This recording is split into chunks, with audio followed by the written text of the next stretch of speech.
उत्पत्ति अध्याय 6। उत्पत्ति अध्याय 6 जल प्रलय का वर्णन।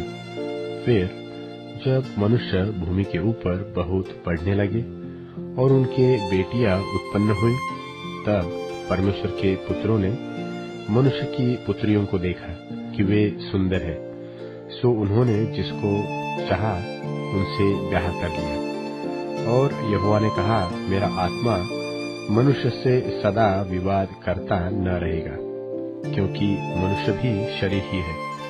उसकी आयु 120 वर्ष की होगी। उन दिनों में पृथ्वी पर दानव रहते थे।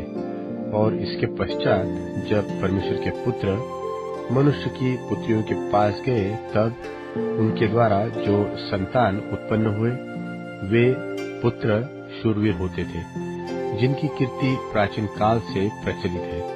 और यहोवा ने देखा कि मनुष्यों की बुराई पृथ्वी पर बढ़ गई है, और उनके मन के विचार में जो कुछ उत्पन्न होता है सो निरंतर बुरा ही होता है।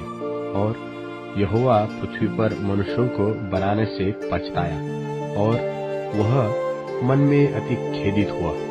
तब यहोवा ने सोचा कि मैं मनुष्यों को जिसकी मैंने सृष्टि की है पृथ्वी के ऊपर से मिटा दूंगा।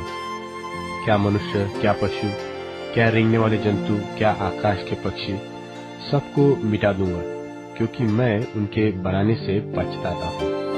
परंतु यहोवा की अनुग्रह की दृष्टि नूह पर बनी रही। नूह की वंशावली यह है। नूह धर्मी पुरुष और अपने समय के लोगों में खरा था, और नूह परमेश्वर के साथ साथ चलता रहा।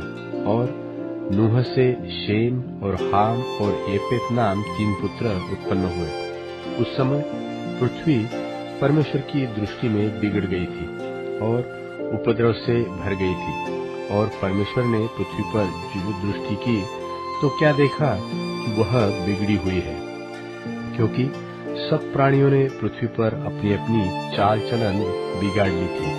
तब परमेश्वर ने नूह से कहा, सब प्राणियों के अंत करने का प्रश्न मेरे सामने आ गया है, क्योंकि उनके कारण पृथ्वी उपद्रव से भर गई है। इसलिए मैं उनको पृथ्वी समेत नाश कर डालूंगा। इसलिए तू गोपेर वृक्ष की लकड़ी का एक जहाज बना ले, उसमें कोठरियां बनाना और भीतर बाहर उस पर राल लगाना, और इस ढंग से उसको बनाना। जहाज की लंबाई 300 हाथ, चौड़ाई 50 हाथ और ऊंचाई 30 हाथ की हो। जहाज में एक खिड़की बनाना, और इसके एक हाथ ऊपर से उसकी छत बनाना, और जहाज की एक अलंग से एक द्वार बनाना, और जहाज में पहला, दूसरा, तीसरा खंड बनाना।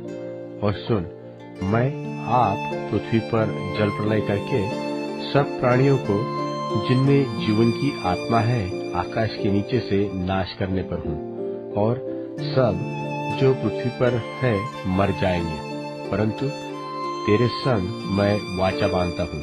इसलिए तू अपने पुत्रों, स्त्री और बहुओं समेत जहाज में प्रवेश करना, और सब जीवित प्राणियों में से तू एक एक जाति के 2-2 अर्थात एक नर और एक मादा जहाज में ले जाकर अपने साथ जीवित रखना।